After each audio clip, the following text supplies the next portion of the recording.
I've got to tell you, this weather's been rough for growing potatoes here in Zone 7A. Started out with a long, cold spring with late frosts that set back the development of potatoes, and now we've got the heat coming on. You know, once we get too hot, the potato plants start dying off. These have had some predation problems with blister beetles, maybe a couple flea beetles. No Colorado potato bugs, fortunately, but all the same, they're just about done. So we're going to go ahead and get the mulch knocked back around them and have a look at what we can get out of planting a regular old store-bought potato. There's one. It's not a bad size. There's more down here, I'm sure.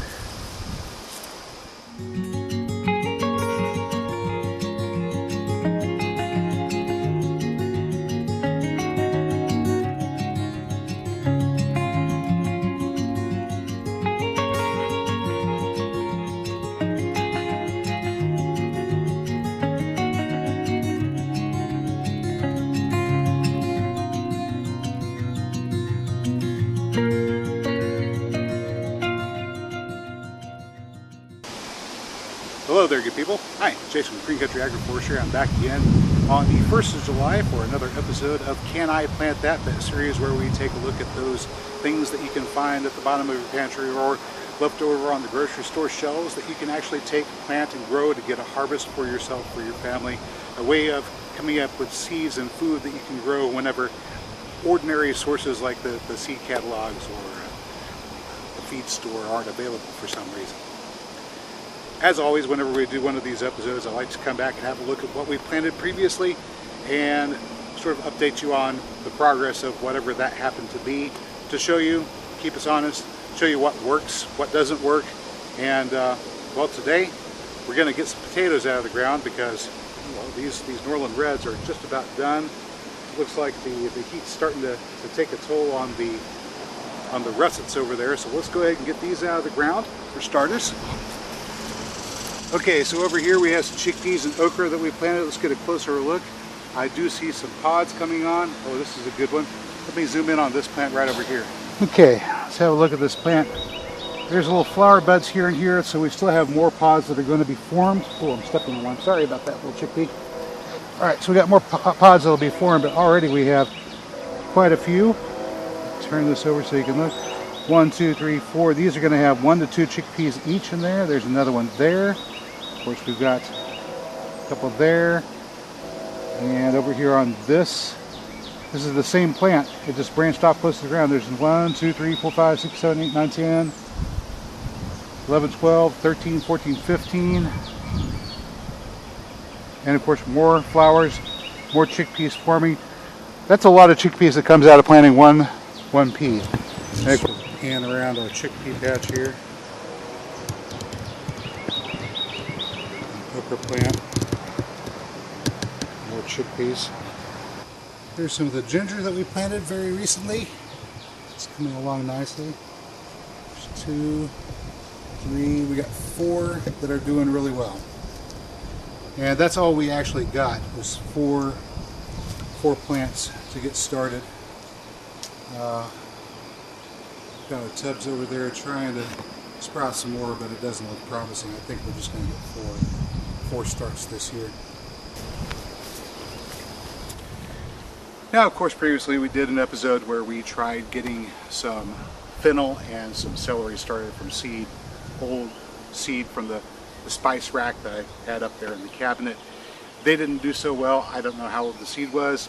In any case, it didn't germinate and didn't grow for me. There's no reason not to try. You might get lucky.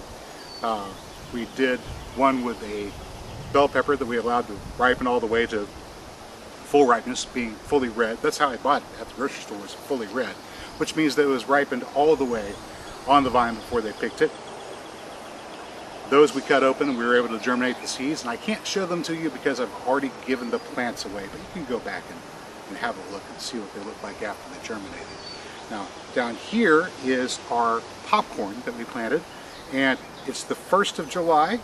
And I know the rule is knee-high by the 4th of July, and we're at almost waist-high, but this is really cool. I'm going to show you. I'm going to adjust the camera so you can see it. Good looky here. We've got some tasseling going on. This plant's getting ready to reproduce. It's going to make corn kernels. So that's exciting. Grown from a bag, from the grocery store shelves, actually from the grocery store to my pantry, sitting around on my pantry shelf for a year or two before I finally took them out and planted them in the ground. We got this much out of it, so that's really encouraging. Of course, for today's episode, we're going to be doing cow peas, black-eyed peas, and we're getting those out of a bag that came from the grocery store, and we'll be taking that bag of black-eyed peas, opening it up, and putting them into the ground and growing black-eyed peas. I think we'll do it in the front yard. Alright, now that we've got the potatoes up and out of the ground, about ready to plant these black-eyed peas out of the bag that we got from the grocery store. But there are some weeds here. There's some crabgrass, a little bit of Bermudas, nutsedge that I'm going to have to get up out of the area before I just start planting. We'll do that real quick.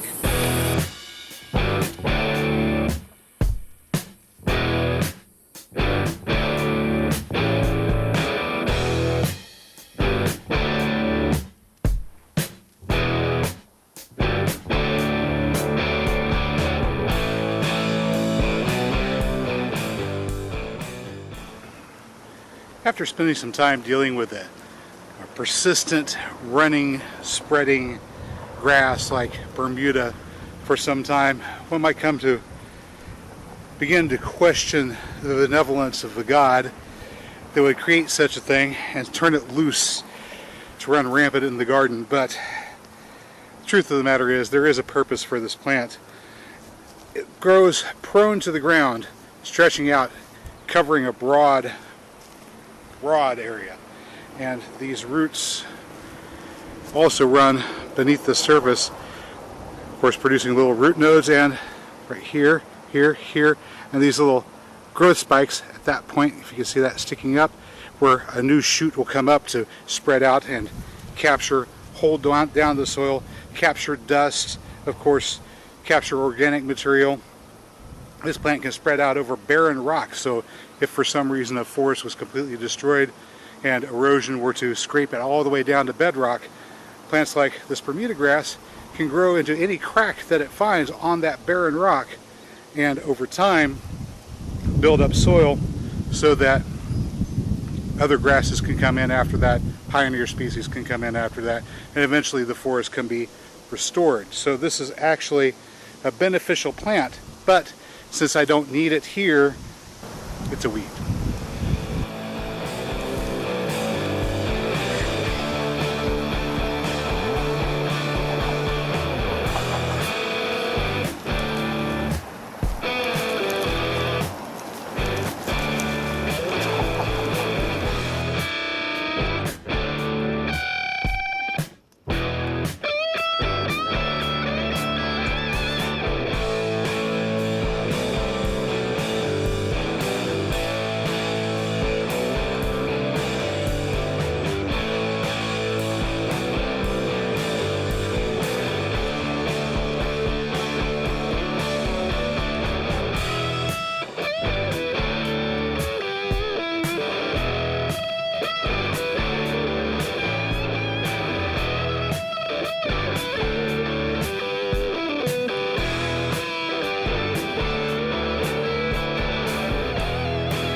Alright, so after we've raked the mulch back and exposed the soil, we give it a good liberal soaking. Try to create standing water if we possibly can, at least for a little bit. That'll drain down, of course. We still have very sandy soil underneath this mulch. And it drains really well, which is a blessing, but unfortunately it doesn't hold moisture very well, which is a problem in the middle of the summer. We want to have at least enough moisture getting to the roots of our plants to feed them. Now last night I took these black-eyed peas and I soaked them in a jar for about 6 hours, and then I drained them and put them in this container with paper towels and let them sit overnight. And the result is we have some sprouted black-eyed peas. I wanted to make sure that they sprouted, make sure I had viable seeds. And let's take a look inside here. Let me pull one of these out so you can just have a look at the sprout.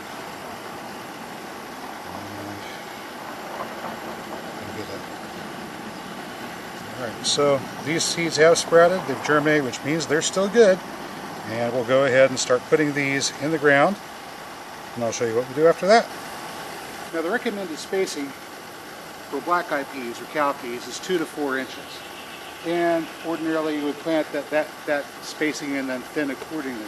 But since I've taken the trouble to go ahead and germinate these seeds, I already know that I'm planting viable seeds. Every single one of these will make a plant. So I can go ahead and space them out further and use less seeds. In this case, I'm going with closer to 5 or 6 inches per spacing.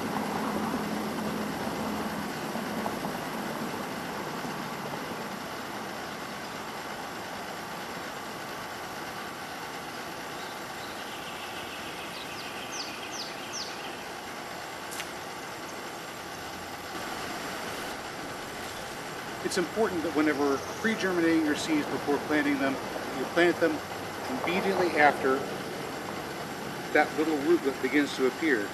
Because at this point, the plant is in the process of converting the stored starches in the seed into sugars. And sugars are very attractive to bacteria and fungus. If this plant doesn't start growing and becoming a living organism soon, it'll just get destroyed.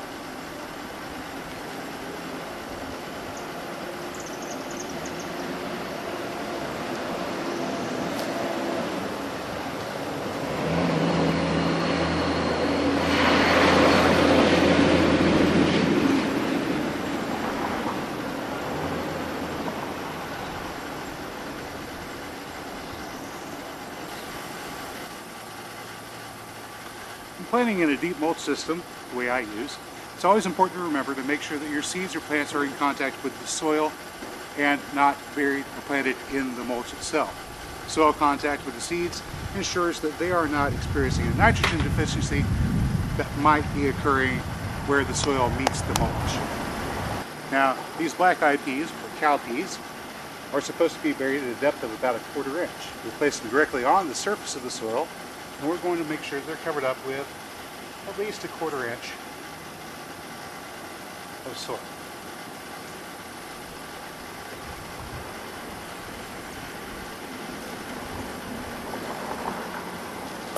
So while raking the mulch back, I discovered that we only had about 1, maybe 2 inches of mulch, so we need a little bit more mulch here than we have.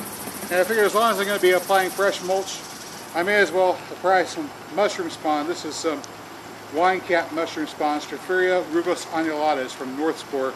This is a bag that I already opened up. The green stuff is an invasive mold that got in here. If I don't use this for something, it's just going to get eaten up by the mold and be no good to anybody.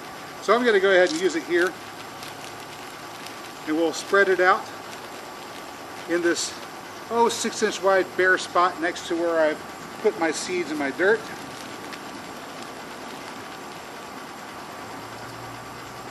Crumble up this sawdust spawn with the King Stropharia spawn in it. Go ahead and use this up, otherwise it'll just go to waste. I've got some more oyster spawn that I can use in the back for my next set of mushroom beds. I'll probably grow some more oysters. Something tells me that oysters are probably going to be more marketable at the local farmers market than this King Stropharia.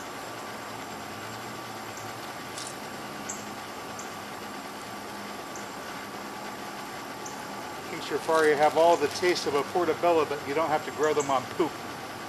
So, I mean, if you're one of those people that likes to eat mushrooms that's grown on poop, by all means, eat those plain little white mushrooms and eat your portobellos. But if you're interested in eating something that is not being grown on the southbound end of a northbound cow, you can always try winecap or King Stropharia, which is happy to eat straw or sawdust or wood chips.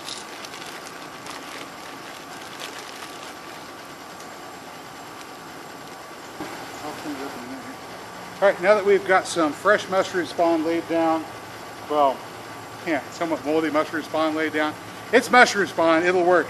Laid down, we're going to add some fresh mulch in the form of fresh wood chips over that mushroom spawn.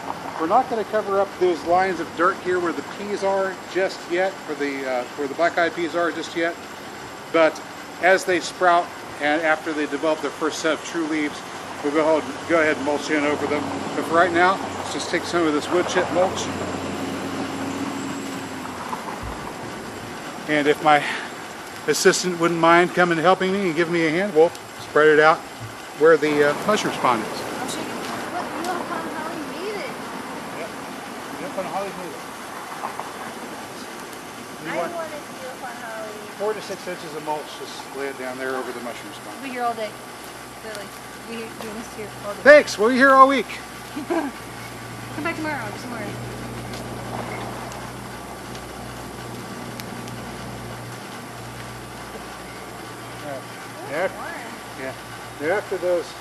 After those black-eyed peas germinate, we can add more mulch in to keep other weeds from invading. Peas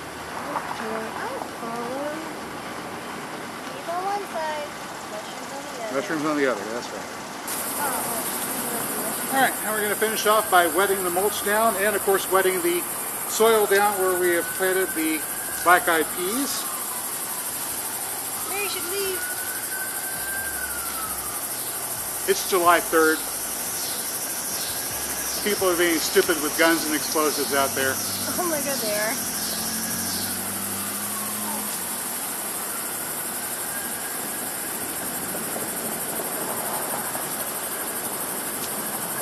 Good grief.